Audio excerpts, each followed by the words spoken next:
गांव पहाड़ियों ने ऐसा घेर रखा था जैसे कि किसी ने किसी रहस्य को बाहों में रखा हो। गांव में दिवाली पर एक परंपरा थी कि गांव में हमेशा एक बड़ा अनार जलाया जाए जो सबसे अलग था। ये कोई साधारण गांववासी नहीं थे। यहाँ पे एक विशाल अनार का गोला था जो गांव के बीचों बीच चौखट में रखा हुआ था।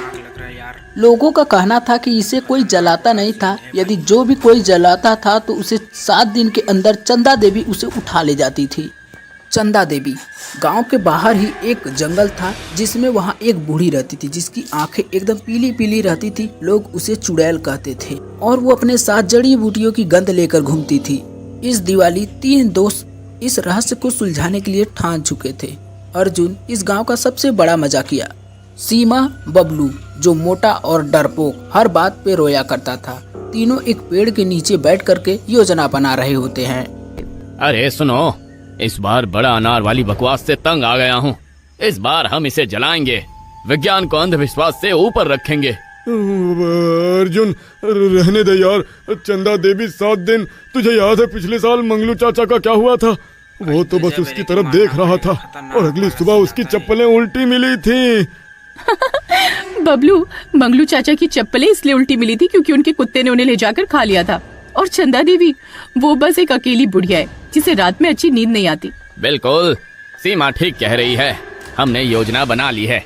आज रात ठीक 12 बजे जब गांव वाले सो रहे होंगे, हम अनार को माचिस दिखाएंगे। अरे पर यार, अगर वो सच्ची चुड़ैल हुई तो वो मुझे उठा ले जाएगी और मेरी माँ को मेरा वजन कम करने का सपना कभी पूरा नहीं होगा। चुप कर मोटू, अगर चुड़ैल आई भी तो तू उसे अपने मोटापे से ही डरा देगा।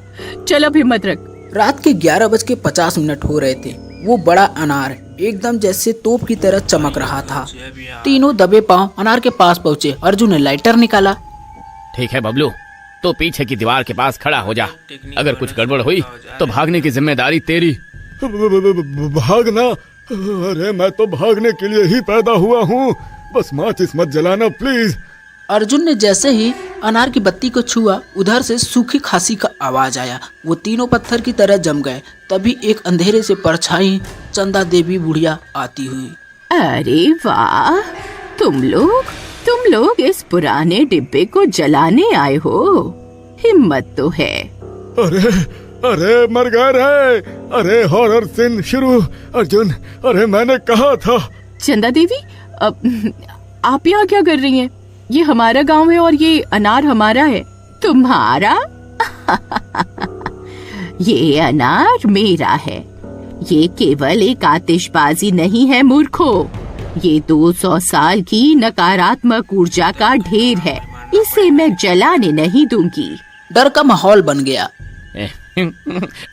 माफ करना देवी जी, आप अपनी जादुई शक्तियाँ इस्तेमाल करने से पहले थोड़ा अच्छी क्वालिटी की फुटवियर क्यों नहीं पहनती?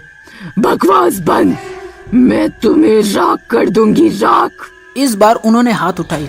हाथ उठाते ही मिट्टी से अजीबोगरीब आवाजें आने लगी और वहाँ की मिट्टी हिलने लगी। तभी वहाँ से छोटे छोटे हाथ निकल आते हैं। अरे मर गया रे। अरे नहीं, अरे ये क्या है? मुझे मम्मी के पास जाना है। अरे मैं शाकाहारी हूँ, मुझे कंकालों से नहीं लड़ना। अर्जुन कुछ कर। अर्जुन ने तुरंत अपना दिमाग चलाया। उसने देखा कि कंकाल के हाथ बहुत कमजोर हैं। अरे उन्हें बस मजेदार कहानियाँ सुनाओ, शायद ये पिघल जाएं। तभी चंदा देवी यानी बूढ़ी चुड़ैल जोर से चिल्लाई। रुको, तुम लोग मेरे रास्ते से हट जाओ। अरे मैं पिघल रहा हूँ। अरे मर गया रे। अरे चुड़ैल ने मुझ पर जादू कर दिया। अरे पानी वाला जादू। आपका जादू बहुत गीला है दादी। चंदा देवी को संभलने से पहले सीमा ने अर्जुन की तरफ इशारा किया और अर्जुन ने तेजी से जाकर के बत्ती में आग लगा देता है और वो बुढ़िया जोर से चिल्लाने लगती है। नहीं, इसे मत जलाओ। ये विनाश, उफो, ये शोर। मैं पिछले 3 हफ्तों से सोने की कोशिश कर रही हूँ। तुम लोग पागल हो गए हो क्या? बस यही कमी है इन नौजवानों की। क्या कहना चाहती हैं ये चुड़ैल अम्मा? जरा सा। इससे पहले कि कोई कुछ समझ पाता, अनार में तेजी से धमाका होता है जिससे पूरे गांव की खिड़की दरवाजे सब हिलने लगते हैं। विस्फोट के कारण आसमान में लाल और हरा एकदम धुआं छाने लगता है। चारों तरफ एकदम हरी हरी धुआं दिखने लगती है। तभी उस अनार से एक बड़ा सा भूत निकल के आता है, जिसकी आंखें अंगार की तरह लाल थी। अरे ये क्या बला है? एक चुड़ैल कम थी जो अब एक राक्षस भी आ गया। अरे अरे मर गए रे। अरे भाई, मुझे लगता है हमें यहाँ नहीं आना चाहिए था। चुड़ैल चमड़ा देवी ने भले ही हमें शिकार ना बनाया हो, पर ये दानव हमें नहीं बख्शेगा।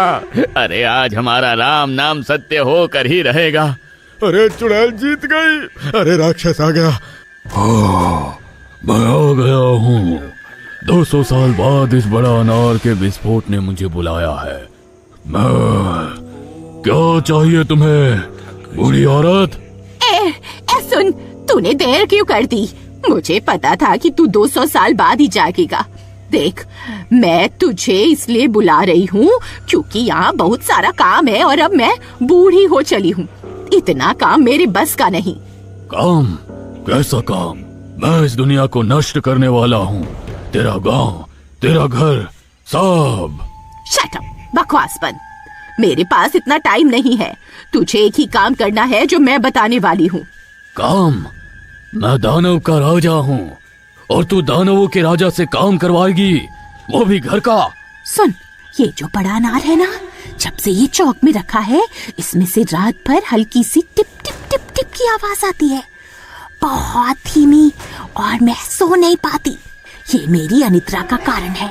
मैं चाहती हूँ कि तू इस अनार की पूरी राख को उठा ले और किसी ऐसी जगह फेंक दे जहाँ बिल्कुल सन्नाटा हो, समझा? तीनों दोस्त ये सुनकर के जोर जोर से हंसने लगे। अरे वाह, ये क्या मसला है भाई? 200 साल से इस गांव को डराने वाली चुड़ैल बड़ा अनार को इसलिए जलाना चाहती थी क्योंकि उसकी टिप टिप आवाज से उसकी नींद खराब हो रही थी। मुझे लगता है ये चुड़ैल कोई डरावनी चुड़ैल नहीं है। हम फालतू में इनसे डर रहे थे। हे भगवान, मैं डर के मारे पतला हो गया होता तो यह सिर्फ नींद का मसला था। राक्षस जो इतना शक्तिशाली था एक पल के लिए रुक गया। मतलब तुम मुझे संसार का विनाश करने के लिए नहीं बल्कि घर की सफाई के लिए बुला रही हो? मैं दानवों का राजा हूँ। राजा होगा अपने घर में, पर अभी तू मेरा गुलाम है। अगर तूने ये राख नहीं उठाई तो मैं तुझे श्राप दूंगी कि तुझे 200 साल तक रात में केवल मच्छर के भिनभिनाने की आवाज सुनाई देगी। अब कर काम शुरू। राक्षस गुर्राना बंद कर दिया और एक बड़ा सा झाड़ू लेकर के अनार की राख को बटोरना शुरू कर दिया। वाह, क्या करियर है! 200 साल की तपस्या के बाद कूड़ा उठाना। ये तीनों बच्चे भी मुझ पर हंस रहे हैं। बताओ, ये इज्जत की धजिया उड़ा दी मेरी इस बूढ़ी चुड़ैल ने, वो भी इन मच्छर बराबर इंसान के बच्चों के आगे। चंदा देवी मुस्कुराई और उनकी पीली आंखें ऐसे लग रही थी जैसे वो थकी हुई हो, अब उनकी नींद सता रही थी। तुम तीनों बहुत शैतान हो। मेरी नींद खराब करने की कोशिश की, पर तुम लोगों ने ही इसे जलाकर मेरी मदद भी कर दी। जा रे, तेरा भला हो। अब भागो यहाँ से। हाँ हाँ, भागो यहाँ से और वापस यहाँ नहीं आना कभी। और हाँ, गांव में किसी को मेरे झाड़ू लगाने वाली बात नहीं बताना, वरना क्या इज्जत रह जाएगी दानव समाज की। चलो भागो अब। तीनों दोस्त हंसते हुए भागने लगे। अचानक से बबलू जमीन पे ठोकर खाई और जमीन पे गिर गया। यार, अरे मैं बच गया, और सबसे अच्छी बात, मैंने एक दानव को कूड़ा उठाते देखा है। तो रुद्रपुर का सबसे बड़ा रहस्य सिर्फ एक अलार्म क्लॉक का मसला था। बहोरीपुर का बड़ा अनार जल चुका था और चुड़ैल का राज खुल चुका था। चंदा देवी कोई चुड़ैल नहीं थी, बल्कि एक थकी हुई औरत थी जो वो दानव से सफाई करवाना चाहती थी। और गांव वाले अभी भी मानते हैं कि चंदा देवी उस रात दानव से गांव वालों को बचाया था।